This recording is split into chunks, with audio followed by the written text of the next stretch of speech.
Bonjour à tous et bienvenue sur Histodote. La seconde partie de ma vidéo sur le marquis de Lafayette, après son épopée américaine, retour en France pour son rôle parfois ambigu dans la Révolution française.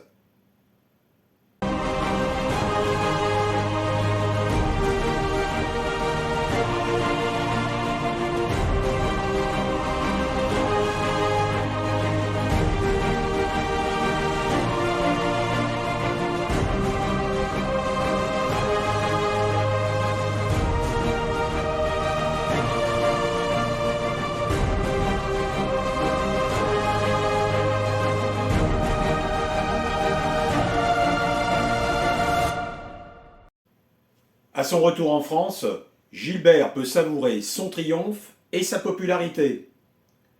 Il devient même un familier du couple royal et s'étourdit dans des aventures sentimentales comme avec Madame de Simiane.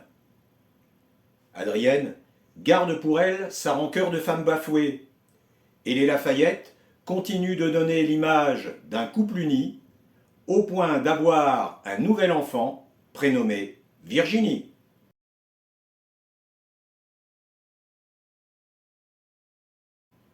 Dans leur demeure rue de Bourbon, outre leurs amis français, ils reçoivent des Américains distingués, installés ou de passage.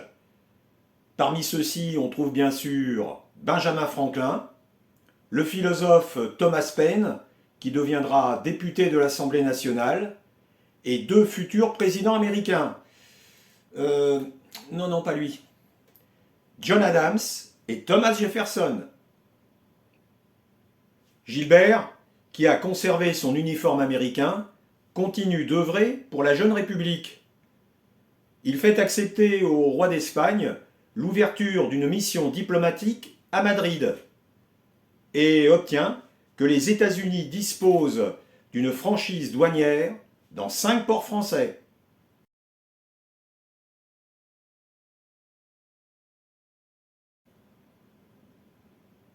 Lafayette continue aussi de correspondre avec son père spirituel, George Washington, un échange qui durera jusqu'à la mort de ce dernier. La question de l'esclavage lui tient particulièrement à cœur. Il propose au futur président de l'associer à un projet d'émancipation progressif des esclaves. Washington, lui-même planteur et possesseur d'esclaves, lui répond que son intention est louable, sans pour autant donner de suite à cette idée.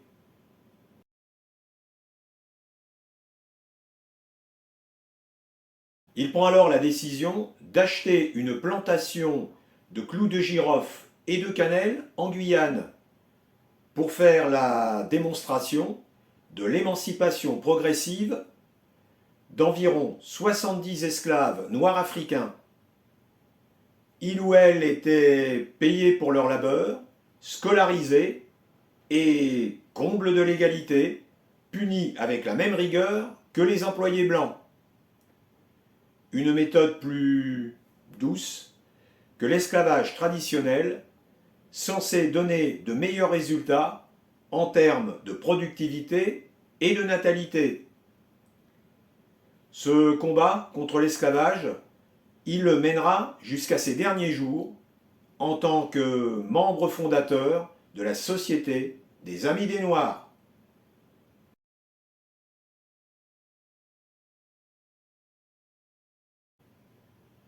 Il se passionne aussi pour les travaux d'un médecin autrichien, Franz Anton Mesmer, inventeur d'un baquet magnétique chargé de diffuser un fluide au pouvoir thérapeutique sur les parties d'un corps malade.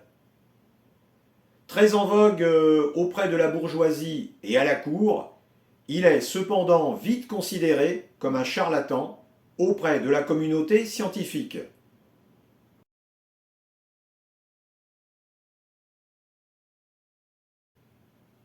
En 1784, Lafayette repart en Amérique sur invitation de Washington.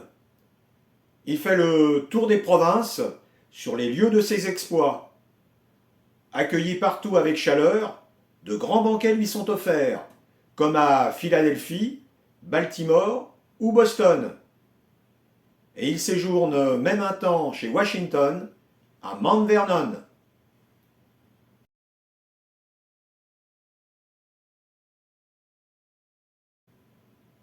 Après 6 mois passés là-bas, il revient en France.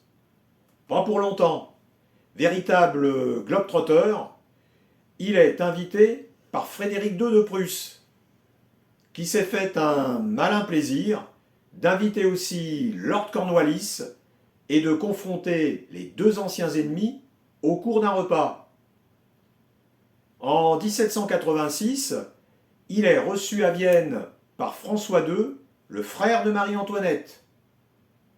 Puis c'est au tour de Catherine II de Russie de vouloir rencontrer le héros des deux mondes. Mais la situation préoccupante en France l'empêche de faire ce voyage.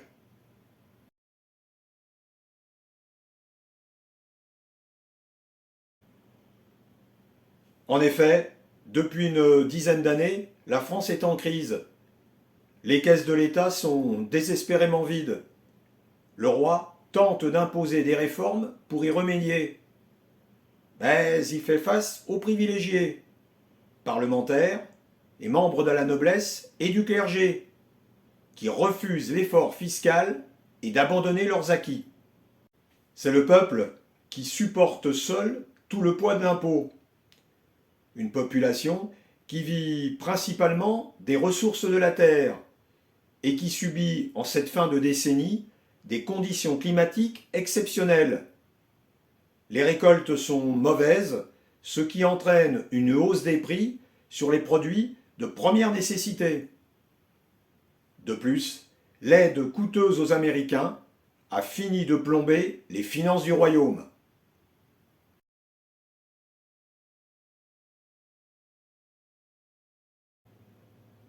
En février 1787, il participe à la première Assemblée des notables, réunie à Versailles sous la présidence du comte d'Artois, frère du roi. C'est sa première en tant qu'homme politique, et il compte bien faire entendre sa voix pour défendre une société plus juste. Il fait voter la suppression de la gabelle et la mise en liberté des personnes détenues à cause de cet impôt, réclame l'abolition des lettres de cachet et des prisons d'État et la révision des lois criminelles. Il est aussi à l'origine de la démission de Calonne, le ministre des Finances. Enfin, il propose de convoquer les États généraux, ce que Louis XVI va se résoudre à faire.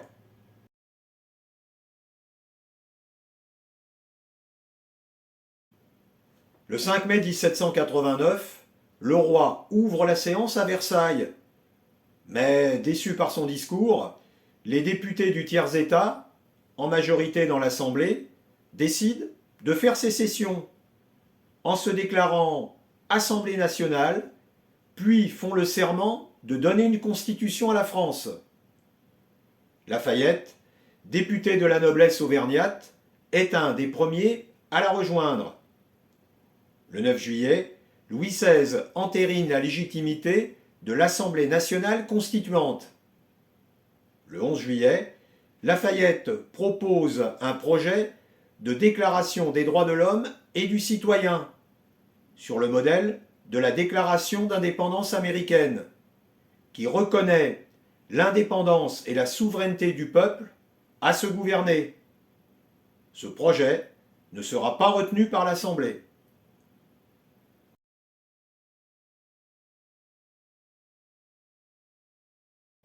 Dans le même temps, une garde nationale d'environ 40 000 hommes est constituée, rassemblant des milices bourgeoises créées spontanément après le renvoi du ministre Necker et la concentration de troupes étrangères autour de Paris. Sa mission est de maintenir l'ordre et d'éviter tout débordement et autres pillages. Son commandement est confié à Lafayette, dont la première mesure est de faire démolir la Bastille après le 16 juillet. Mais surtout, de sauver un grand nombre de personnes de la fureur populaire. Le 17 juillet, au cours d'une cérémonie à l'hôtel de ville, il remet solennellement une cocarde tricolore, symbole de la Révolution, au roi Louis XVI.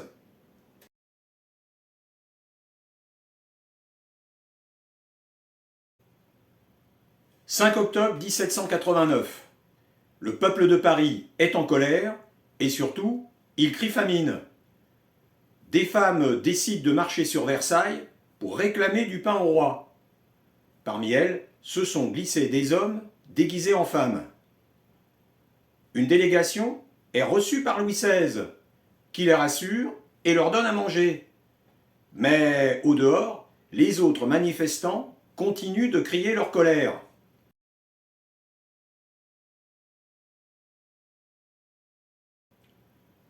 Lafayette arrive tardivement à Versailles avec la garde nationale.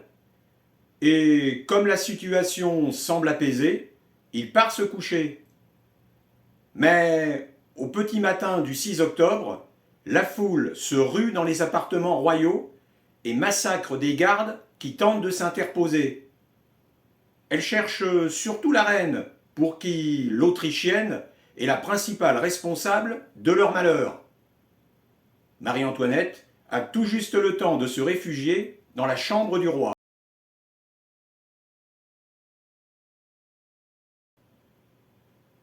Lafayette, enfin réveillé, pousse la famille royale à paraître au balcon avec lui. Il s'incline alors respectueusement devant Marie-Antoinette et lui fait un baise-main. Ce geste de déférence, inattendu dans ces circonstances, calme les émeutiers et sauve sans doute la vie de la reine.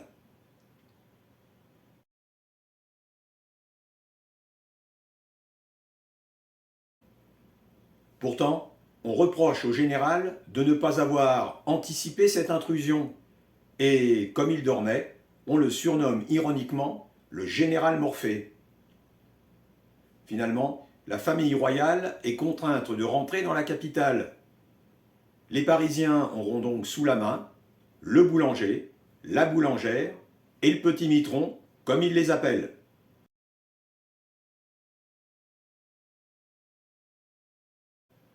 Le 14 juillet, pour le premier anniversaire de la prise de la Bastille, est organisée une gigantesque manifestation civique et patriotique.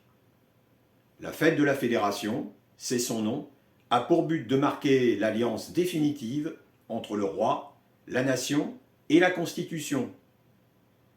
Dans un amphithéâtre construit pour l'occasion sur le Champ de Mars, une grande messe est donnée par l'évêque d'Autun, un certain Charles Maurice de Talleyrand-Périgord, un nom qui restera associé au Premier Empire. Après la messe, Lafayette, l'épée baissée, prononce un serment qui va soulever des tonnerres d'applaudissements. Il jure d'être fidèle au roi, à la nation et de maintenir la Constitution. Plus que tout autre, il est la vedette de cette cérémonie.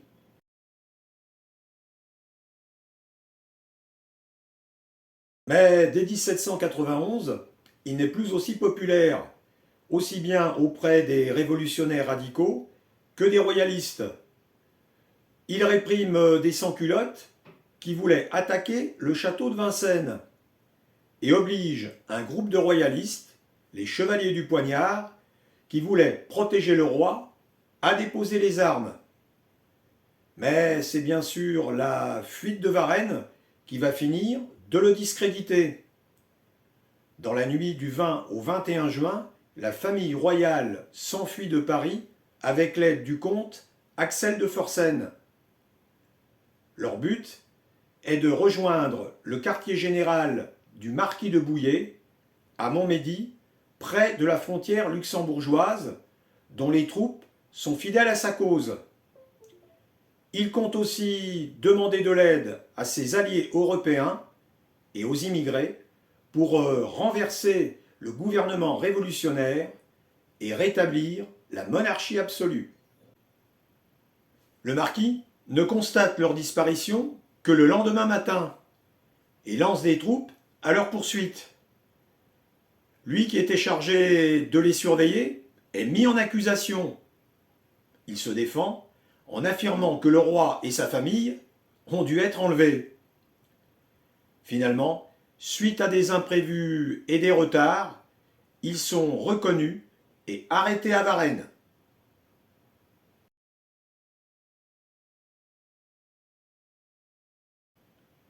Ramené aux Tuileries, Lafayette conserve pourtant son rôle de garde-chiourme. Une enquête est menée pour savoir si le roi doit être mis en accusation suite à cette fuite. On conclut que ce voyage n'avait rien de coupable et que d'ailleurs le roi était protégé par son inviolabilité constitutionnelle. Louis XVI est donc rétabli de plein droit sur le trône par un décret de l'Assemblée. Le 17 juillet, en réaction à cette décision, une réunion de patriotes menée par les Jacobins a lieu sur le Champ de Mars. Bailly se rend sur place, accompagné de Lafayette et d'un détachement de la garde nationale. Un coup de feu est tiré dans leur direction. Malgré des avertissements aux manifestants, la garde réplique, tuant ou blessant une centaine de personnes.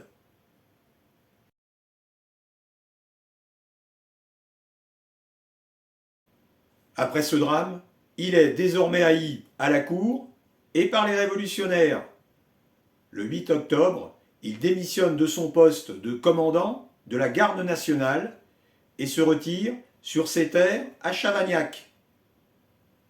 En décembre, il reprend du service pour combattre dans l'Est et le Nord de la France après l'entrée en guerre contre l'Autriche et leurs alliés prussiens.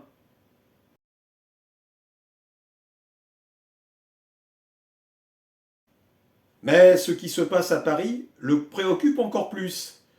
Il sent que la monarchie constitutionnelle qu'il défend est de plus en plus contestée. Il écrit une lettre à l'Assemblée législative avec copie au roi, où il rappelle à rétablir l'égalité civile, la liberté religieuse, mais aussi à faire respecter l'intégrité du pouvoir royal. Ces craintes sont confirmées avec l'envahissement des Tuileries le 20 juin 1792. Le roi subit un défilé de la foule. Il est obligé de coiffer un bonnet phrygien et de boire à la santé de la nation.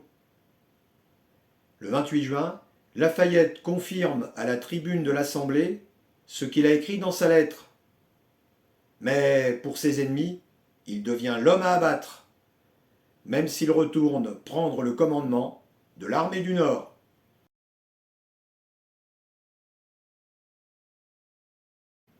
Le 10 août 1792, à Paris, les sans-culottes s'emparent des Tuileries. Au terme d'une journée sanglante, le roi et sa famille sont arrêtés et jetés en prison. Le 19 août, le marquis est déclaré traître à la nation. Il n'a d'autre choix que de prendre le chemin de l'exil. Il veut se rendre dans un pays neutre, la principauté de Liège. Mais en passant les lignes autrichiennes, il est reconnu. Refusant toute collaboration avec l'ennemi, il est mis en état d'arrestation.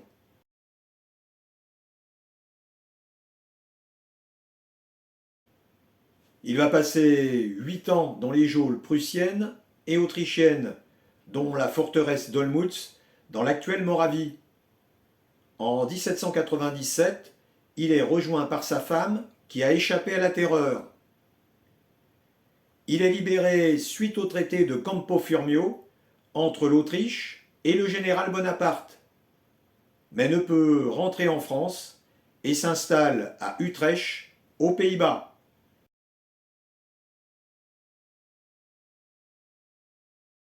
Quand Napoléon prend le pouvoir, il rentre en France sans son accord. Il refuse tous les honneurs qu'on lui propose, comme la dignité de sénateur ou un poste d'ambassadeur aux États-Unis.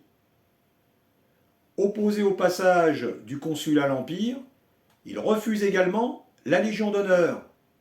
et n'intervient pas dans les affaires politiques durant toute cette période, se retirant dans son domaine de Brie.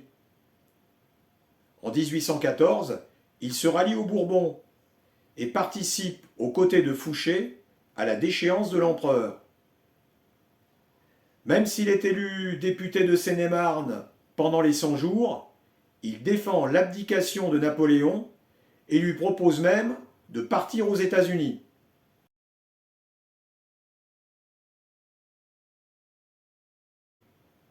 Avec le retour des Bourbons, Louis XVIII met en place une monarchie constitutionnelle, conscient qu'un retour de la monarchie absolue ne serait pas accepté et qui repose sur une charte accordant certaines libertés.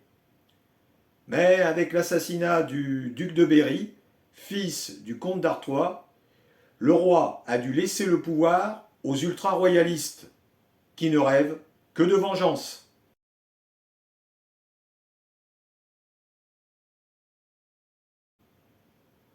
Des sociétés secrètes voient le jour. Bonapartistes ou républicains ont bien l'intention de renverser le régime. Lafayette fait partie de l'une d'entre elles, la Charbonnerie. En 1821, il est soupçonné d'avoir soutenu plusieurs tentatives d'insurrection par les membres de cette confrérie, comme à Saumur ou Belfort. Mais ces accusations sont sans conséquence pour lui. En 1824, battu aux élections, il en profite pour retourner aux États-Unis avec son fils George Washington. Il va alors entamer une tournée triomphale de 14 mois.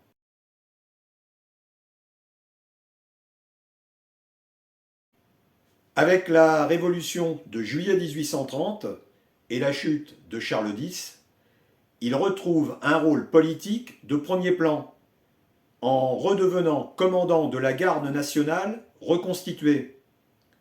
Mais il sert surtout de caution pour légitimer la prise de pouvoir du duc d'Orléans, comme en témoigne la scène à l'hôtel de ville où le marquis embrasse le duc en couvrant ses épaules du drapeau tricolore. Il adoube ainsi Louis-Philippe Ier, roi des Français.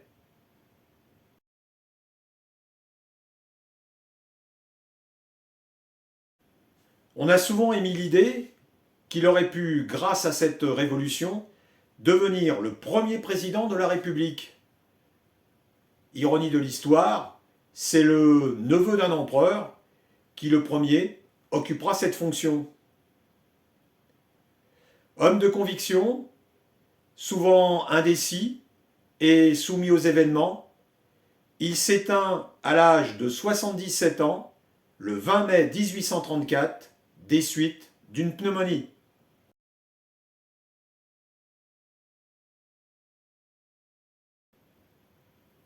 Le 4 juillet 1917, le cimetière de Picpus où repose le marquis de Lafayette est noir de monde.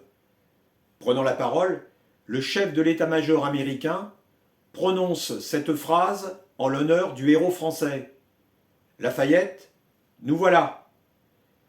Même si on l'attribue généralement au général Pershing, c'est sans doute un membre de son état-major, un certain Charles Stanton, qui l'aurait prononcé. Une reconnaissance qui perdure de nos jours et qui prouve combien le marquis est resté dans le cœur des Américains. 36 villes et villages portent d'ailleurs son nom aux États-Unis.